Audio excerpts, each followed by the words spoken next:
देश के 57 सीटों पे बात करें, उत्तर प्रदेश के 13 सीटों पे जो चुनाव होने जा रहे हैं, इसी 13 सीटों में देश के प्रधानमंत्री नरेंद्र मोदी भी बनारस से चुनाव लड़ रहे हैं। वहीं भारत के पूर्व प्रधानमंत्री के पुत्र नीरज शेखर भी यहाँ चुनाव लड़ रहे हैं। सर, 13 सीटों पे उत्तर प्रदेश में क्या होगा? 13 नहीं, 80 की 80 सीटें भारतीय जनता पार्टी को मिलने जा रही है। पूरे देश में 400 पार, उत्तर प्रदेश में 80 की 80। अब 2 चुनाव जो पिछला हुआ 14 और 19 का, वो मोदी जी की लहर पर था। इस बार मोदी जी की सुनामी बह रही है। इस सुनामी में 80 की 80 सीटें भाजपा, रायबरेली और मैनपुरी भी सीट भाजपा को मिल रही है। सर, 67 सीटों पे चुनाव हो चुका है, 13 सीटों पे चुनाव होने जा रहे हैं। भारत के प्रधानमंत्री भी चुनाव लड़ रहे हैं। वहीं बलिया की बात करें, पूर्व प्रधानमंत्री स्वर्गीय चंद्रशेखर जी की भी पुत्र नीरज शेखर चुनाव लड़ रहे हैं। बात करें आपके मुख्यमंत्री के संसदीय क्षेत्र में रवि किशन भी चुनाव लड़ रहे हैं। तो 13 सीटों पर जो चुनाव होने वाले हैं और देश के 57 सीटों पर जो चुनाव होने वाले हैं, जैसे आपने कहा कि 80 सीटें हम जीतने जा रहे हैं, इस बार मुद्दा क्या रहा? सबसे बड़ा मुद्दा क्या रहा भारतीय जनता पार्टी के लिए जो जनता में गया? सबसे बड़ा मुद्दा था राष्ट्रवाद, राम मंदिर। जो इस समय जो लोग जन्म लिए हैं वो सौभाग्यशाली हैं कि उनके समय में राम मंदिर बन रहा है।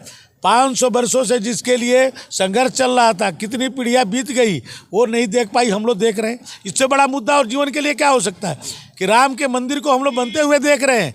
दूसरा, धारा 370 समाप्त हो गया। विकास सबसे बड़ा मुद्दा है। आज घर घर लोगों को राशन से लेकर के नमक, तेल, चीनी, बच्चे के अन्नप्राशन से लेकर के बिटिया की शादी से, आवास से लेकर के गैस कनेक्शन सभी प्राप्त हो रहा है।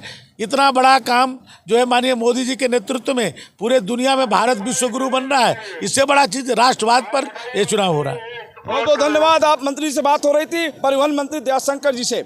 इन्होंने कहा कि इस बार का चुनाव वो लोग उत्तर प्रदेश के 80 सीटों पर, उत्तर प्रदेश के 80 सीटों पे चुनाव, उन्होंने कहा कि इस बार हम उत्तर प्रदेश की 80 सीटें जीतने जा रहे हैं। हालांकि अब जो अंतिम चरण का जो चुनाव होने जा रहा है वो 13 सीटों पे है। उसमें महत्वपूर्ण सीटें बनारस, बलिया, गोरखपुर सहित अन्य सीटों पर है।